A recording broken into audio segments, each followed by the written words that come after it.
Hey everybody, welcome. You know me, I'm Kalen. I'm Anthony. I married him. I married him. And on Sundays I like to lead a live meditation class here on YouTube. When my husband's around, I like to invite him to join us if he's able and willing, and today he was, so thank you. And for meditation class tonight, I thought we would talk about connecting with the sacred masculine.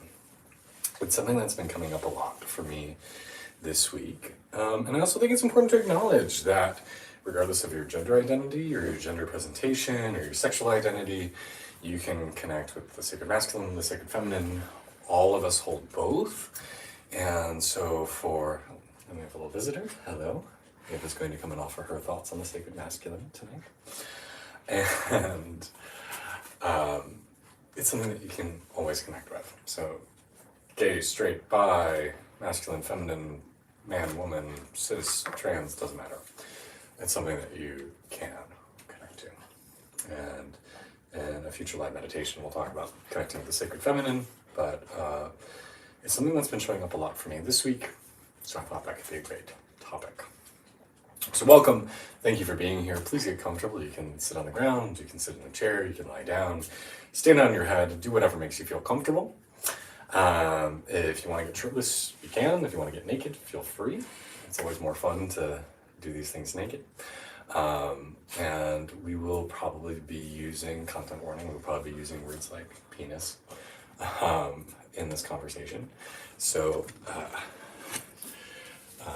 be prepared. So anyhow, we're just going to start by doing a little bit of breathing and centering, so please settle in. Take a couple deep breaths.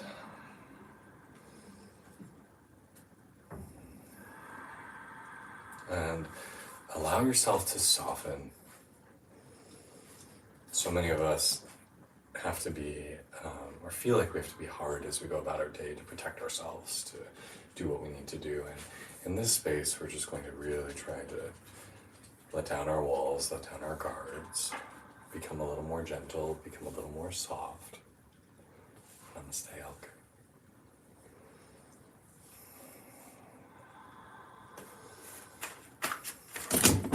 All right, you. You better outside. I think it's one of the misconceptions that sometimes people associate softness with lacking strength. But in reality, to be soft is to be flexible. That which is overly rigid will break. That which is soft can bend. We want to not be brittle. We want to be able to move.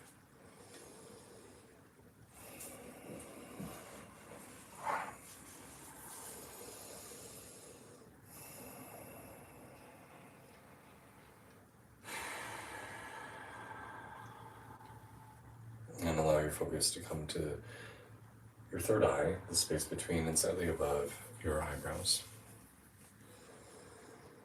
And imagine that you're inhaling and exhaling through this space.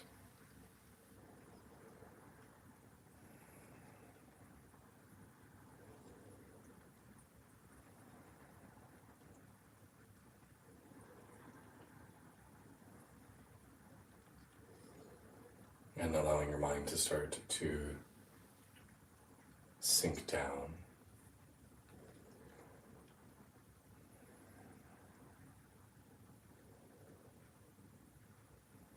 Allow your mind to travel down through your face, into your throat, into your heart. And take a couple breaths here in the center of the chest.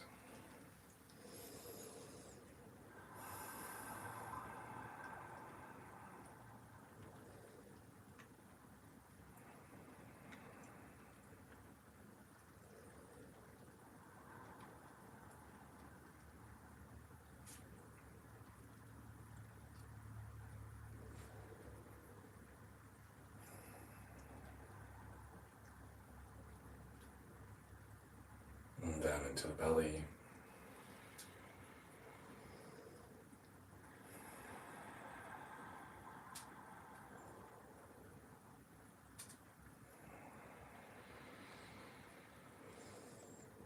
down into the hips.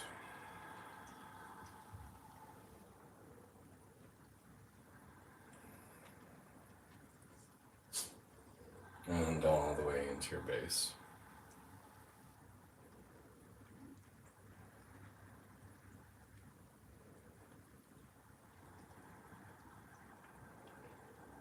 And breathe into the entirety of you.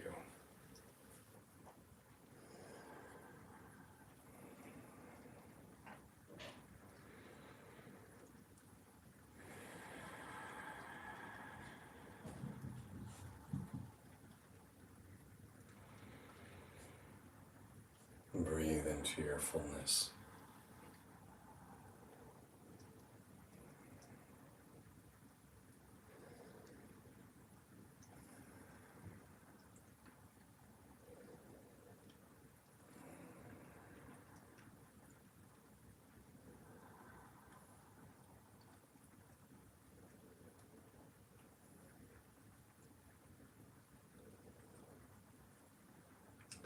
And so try to maintain this meditative space as I begin to talk a little bit.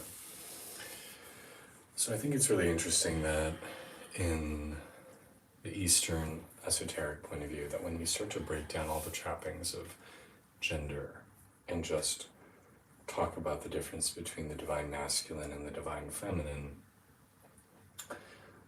the difference between them is that of action versus stillness. The divine masculine is considered to be complete in and of itself, existing in the experience of itself,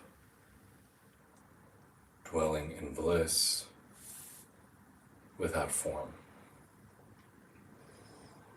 The divine feminine is the generator of universes, worlds, galaxies, life, the divine mother. So we have an energy that creates, and we have an energy that is still.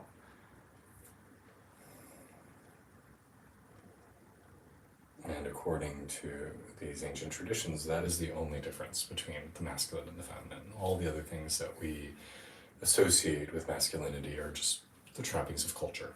It's where we come from and what our culture has chosen to ascribe to masculinity. So I want you to sit with this idea for a moment of just deconstructing what does masculinity mean to you. It's not ball caps or swagger or acting macho, but it's this idea of being so fully contented in this moment, in yourself, in this experience, in the bliss that dwells within, that everything is just perfect.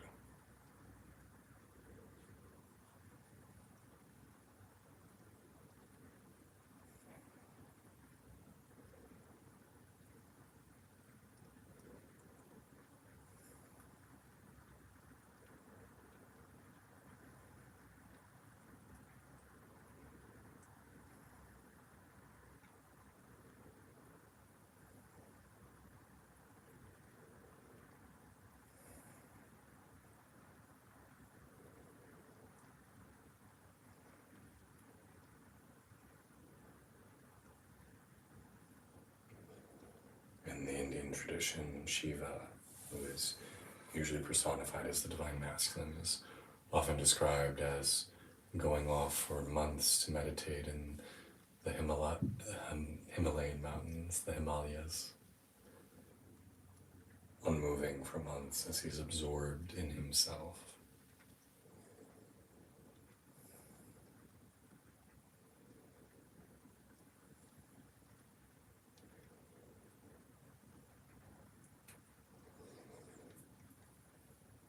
Over this last week, I'm somebody who works with deities a lot.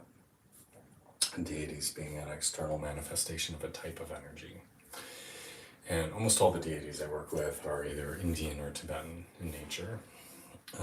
But I've been having a deity that typically is described as being more Celtic showing up in my life, traditionally called Cernunnos, or the horned one in Latin, they don't know what his name is in the Celtic tradition, but he's usually depicted as being perhaps part fawn with antlers, masculine body, muscular, often with an erect penis, a god of fertility and birth and sexuality and sexual energy. And he's been showing up a lot in conversations where people just bring him up, or in my meditations. And one of the things that I think is really interesting is one of the earliest depictions of him is from 200 BCE, and it's this almost stick figure of this man sitting cross-legged with an erection and horns, with animals around him. And it is almost identical to several depictions that were found in current-day Pakistan in civilizations called Mohenjo-Daro and Harappa, that was then considered part of ancient Indus Valley from a few thousand years BCE. Almost identical, of this man in lotus pose with horns and an erection surrounded by animals. And they currently call him Prashputi, or a version of Shiva, an animal version, he who connects with the animals. And so it's interesting that on different continents, on almost the opposite side of the globe, this depiction of the divine masculine is represented as almost identical. So I want us to sit with this image for a moment. And you can imagine yourself embodying this depiction of the divine masculine. You can imagine this entity sitting in front of you or above you. But I want you to visualize this depiction with me. So imagine a beautiful, mature, handsome man sitting cross-legged in front of you with a beautiful, strong, muscular body, horns growing out of his head, and a beautiful erect phallus, penis, and deeply connected with the natural world around him, that there are animals and sacred plants surrounding him, and he is part of them, and they are part of him. And there is this primal, virile energy.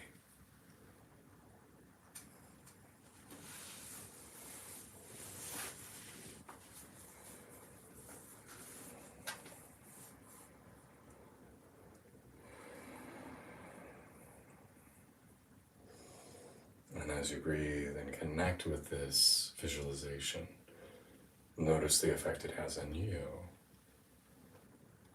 Notice if you yourself start to get an erection. Notice if you start to feel a certain way.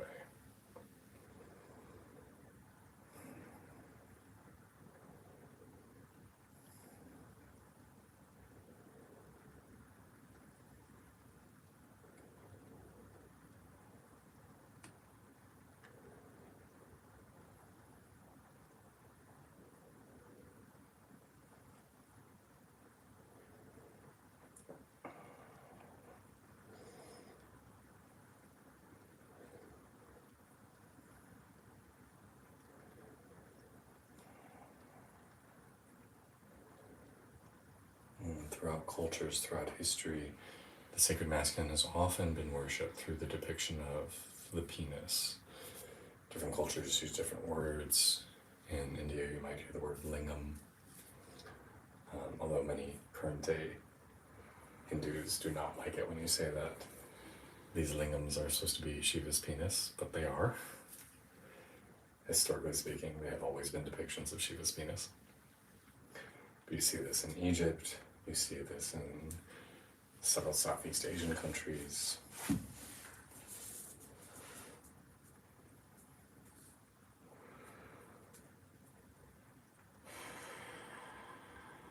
That the penis is a symbol of the divine masculine.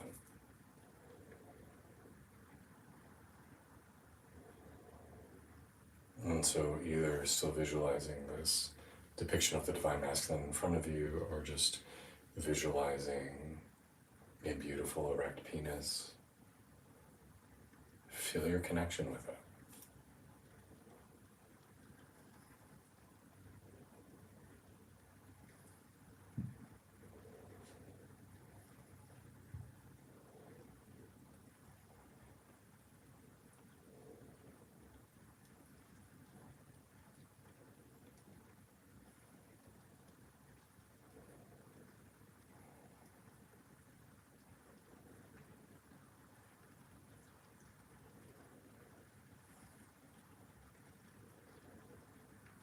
And if you are a cisgendered man partaking in this meditation today, how do you feel about your relationship with your own penis? If you are somebody who identifies as a person who loves masculine bodies, how do you feel about enjoying other people's penises?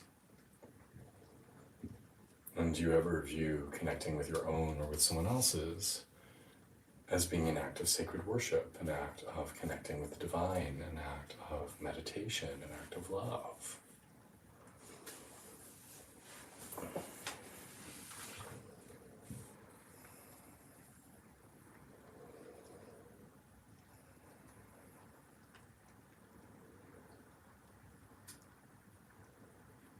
Have you ever viewed the act of sex, the act of masturbation, as being a spiritual act, as being a way of worshiping the divine within ourselves, the divine within each other?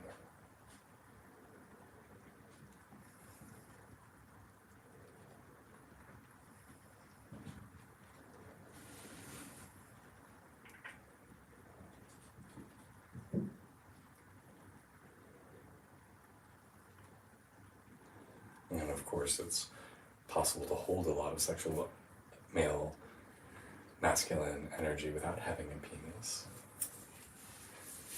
Just as you can hold feminine energy without a vagina.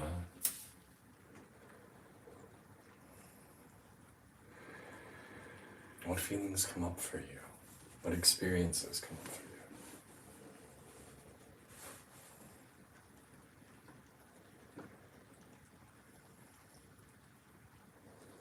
That's one of the things I really try to do when making love to myself or making love to another person, to really view it as an act of worship, as an act of celebrating the divine masculine within or without.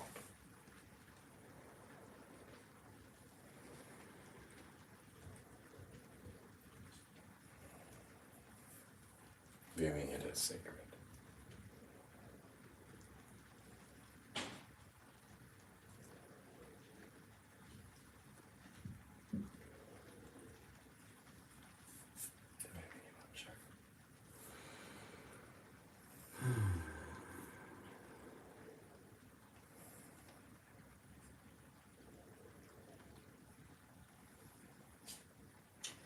I think also to be aware of sometimes the struggle of holding that because of the social layers of shame that come with embracing sexuality. So I think a lot of times this is something that's difficult for us to hold because we have perverted the masculine and the feminine to be these attributes that aren't energetic, but that masquerade as masculine and feminine. So when we're asked to kind of dig deep into what that energy really means, our culture has done a really good job of evading that. Mm-hmm. So yeah. And also telling us that sexual energy is bad or dangerous or wrong. You know, I love feeling in my power as a man when I feel really horny, when I'm like, go throughout my day and I'm just like, fuck, I have an erection, I feel sexually charged, I feel engaged with that part of myself. But we also live in a culture where, that's kind of taboo. It's kind of, You know, you're not supposed to walk around in public with a boner. You're not supposed to acknowledge those parts of yourself in polite society. And also just that sexual energy, as you said, is creative energy. And so I know for myself, a lot of times when I have to create is when I become a lot more sexual, or like when I have to write a paper or something is due. To be aware that that can be sometimes focused as like pent up sexual energy. And so are we able to harness that? Are we able to be aware of that and be conscious that the energy coming up is, you know, a feminine or a masculine energy of how to, or the act of connecting with someone. Yeah. You know, and you feel that energetic loop kind of forming, what we sometimes call butterflies or tingles or flow. Yeah. Is sexual energy, is creative energy. We're creating something here between us and, you know, tossing it back and forth.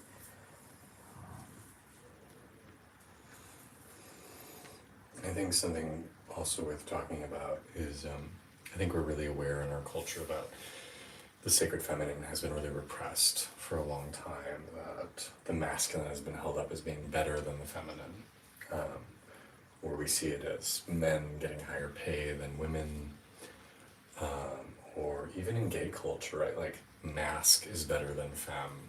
Somebody who's straight acting is considered to have higher social status than somebody who, you know, presents more femininely, is more of a gay stereotype. And, you know, we've really done a disservice of holding down the feminine and saying it's less good than the masculine, and that there's a lot of healing that needs to do in our world with the divine feminine. And for all of us as men, especially as gay men or queer men, to embrace that part of ourselves, to embrace the divine feminine, and that's something we'll work on in another meditation, in another class. But I think it's also really important, which you brought up, is the idea of masculinity has been really perverted in our culture. And I don't think most men know how or what it means to hold the sacred masculine. Because masculinity can be tender, masculinity can be loving, masculinity can be soft, masculinity can be community focused, masculinity can be kind, masculinity can be gentle, masculinity can be humble. But often in our world we think of masculine as being hard and bragging and mean and, you know, these things that I do not think are traditionally ascribed as being, you know, I do not think they are part of the masculine energy. Often the most masculine people I know, or the people I know that have been most rooted in their masculine energy, have been some of the most kind and nurturing and loving people, who are deeply humble and deeply rooted in themselves. And so I think it really is important that we both, A, deconstruct our notions of what is masculinity, what is femininity, but two, we work to heal the masculine. You know, I think we live in a society where it's so unfortunate that men can't hold hands. Men can't platonically touch each other. They talk about how men who are friends, it's very hard for them to just hang out and talk about their feelings. Like, they have to have that third thing, whether that's a sports game or golf or, you know, something they're doing, because they can't just sit in a room with each other. There's so much fear in allowing ourselves to just be our complete selves as men, to have connection, to have intimacy with other men, to experience brotherhood in a meaningful way. That there's so much healing that needs to be done, and I really do believe that so much of why we see so much toxic masculinity is a disconnection from something real and meaningful within oneself. And so, as we need to work to heal and elevate the divine feminine and its worth and its place in the world, we also need to work at healing and grounding the divine masculine and saying, it's not necessarily what you think it is, but it is beautiful, it is powerful, it is sacred, it is sexy, and to connect with that within yourself, and to do the work within yourself to find the healing you need to embody the best version of you that is able to hold all of your parts. So how would you describe the divine masculine? What are its attributes? Well, I think I go back to the very first thing I said, which is that idea of stillness versus action. That which is complete within itself versus that which creates life. And we think like even like a feminine bodied person can actually create physical life in a way that a masculine bodied person cannot. So for me, going from that vantage, I'd say the aspects of true masculinity are contentment, groundedness, humility, ecstasy, completion, solidness, joy, love.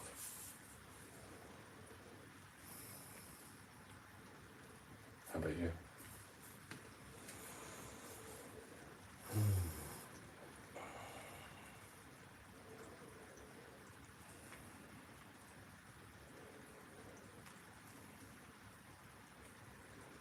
I don't know, I think for me sometimes the idea of the masculine is like an element of fire.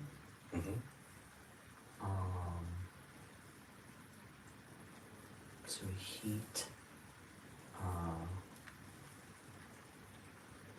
I do like the idea of the rooted tree. So that there's strength and there's firmness to the masculine.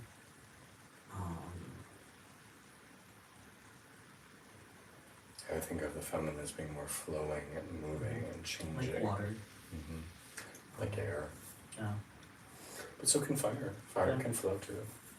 But yeah, I see the feminine as something that it's interesting too because I love the depiction of Kali. Mm-hmm. I think that's such a good depiction of the feminine. So Kali is a very fierce depiction of the divine feminine in India, and she's depicted as wearing a necklace of skulls from the heads she severed, a skirt made out of severed arms from the demons she's chopped up. She's standing on the corpse of her husband with her tongue out, carrying a bloody sword in one hand and a severed head in another. So she's a very fierce, strong feminine energy. Yeah, but that idea of action, that idea of like doing the work, right? Of Kind of like the mama bear. Yeah. The strong female. yeah, and that brings life. I mean, life is not bringing forth life is not easy, right? There's a lot of pain and change and action that comes to bring forth life, because I mean, change is uncomfortable, right? And the strength that comes with changing and Well, I'd argue that is certainly one of the ways. But then on the same point too, like you can look outside her window and the plants are starting to grow again, right? You know, as far as I know, the plants aren't screaming with pain because they're starting to grow. It's just natural they're and not. effortless. No, but I think there's movement that comes. They have to push through. I mean, a lot of times, like there's rock or whatever, and they have to like find their way through. It's not just it's not an effortless thing. We see it as effortless, which I think is the majesty of life, right? But it's not effortless, and so there's a lot of effort that goes into growth.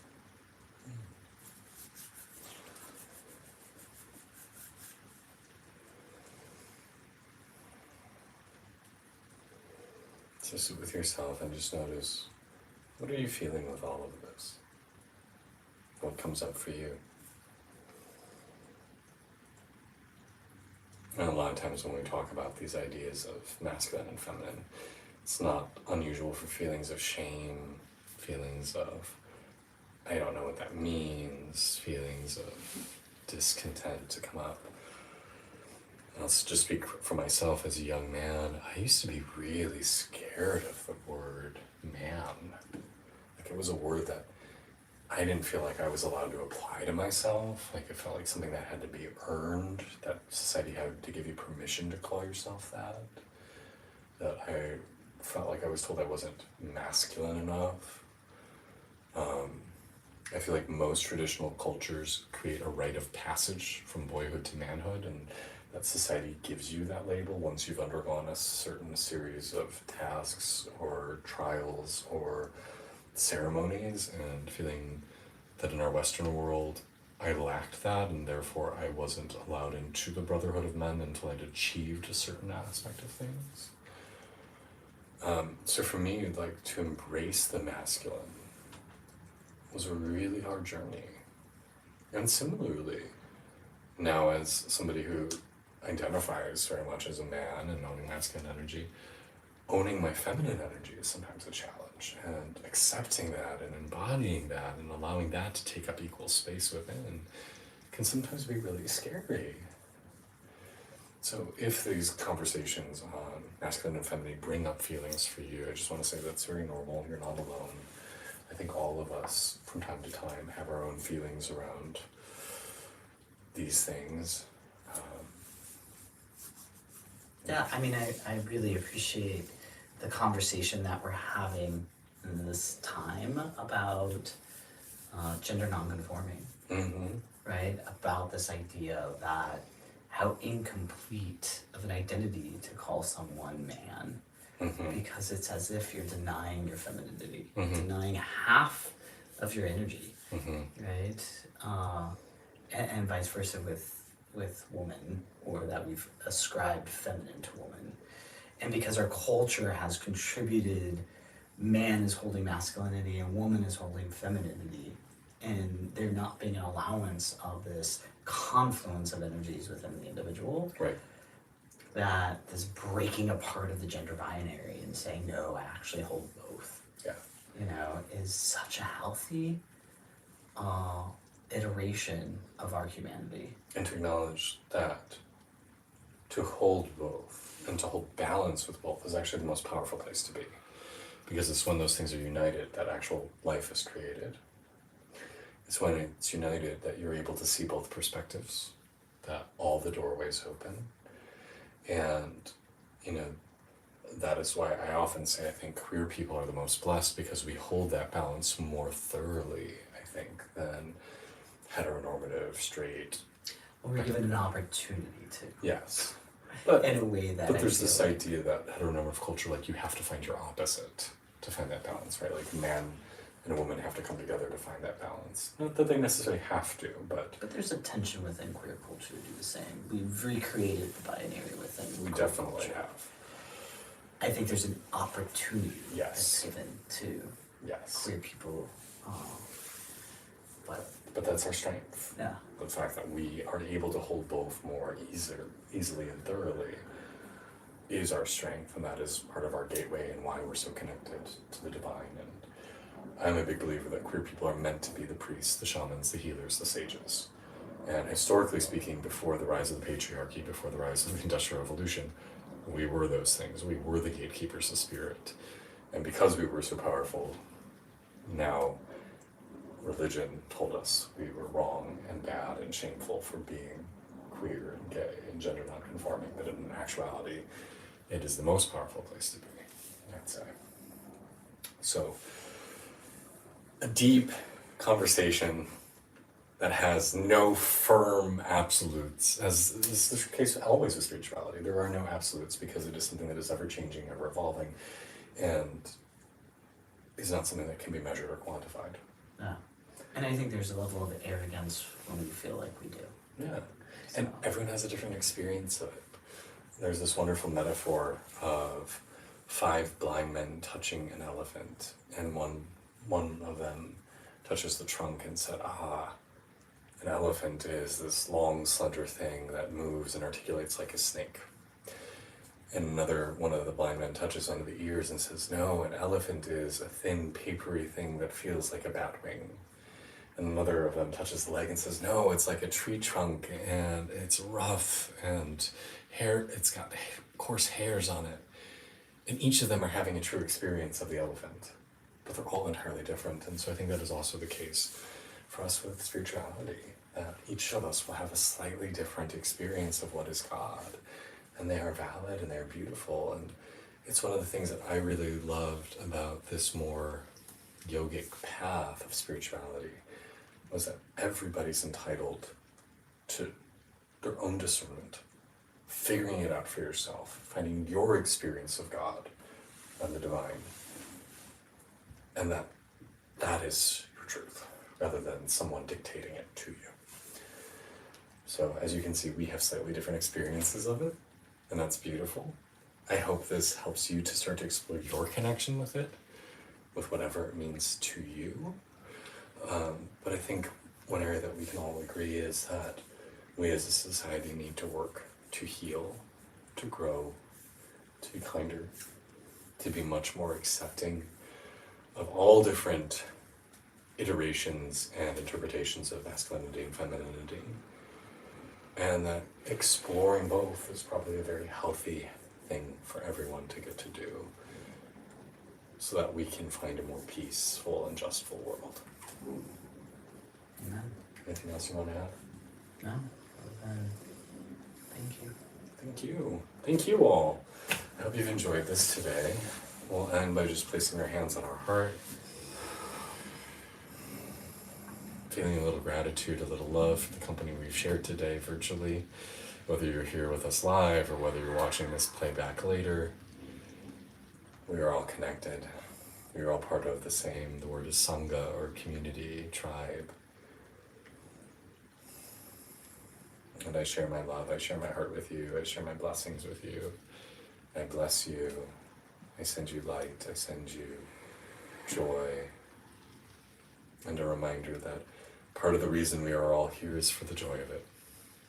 We chose these lives, we chose these bodies, we chose this planet for the joy of it. And though it doesn't always feel like fun, hopefully at the end of your life you'll look back and say, what a great ride.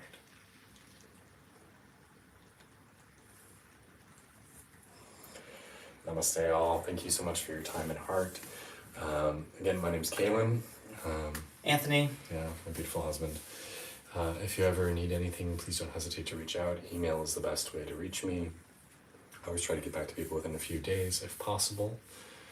Hey Craig, so nice to have you here. And yeah, if you ever need anything, let me know. Feel free to check me out on my other social media platforms, Patreon, Twitter, YouTube, you're here obviously, Instagram, all that. And I hope you have a wonderful night. Happy Super Bowl Sunday if you're watching. Go whatever teams are playing.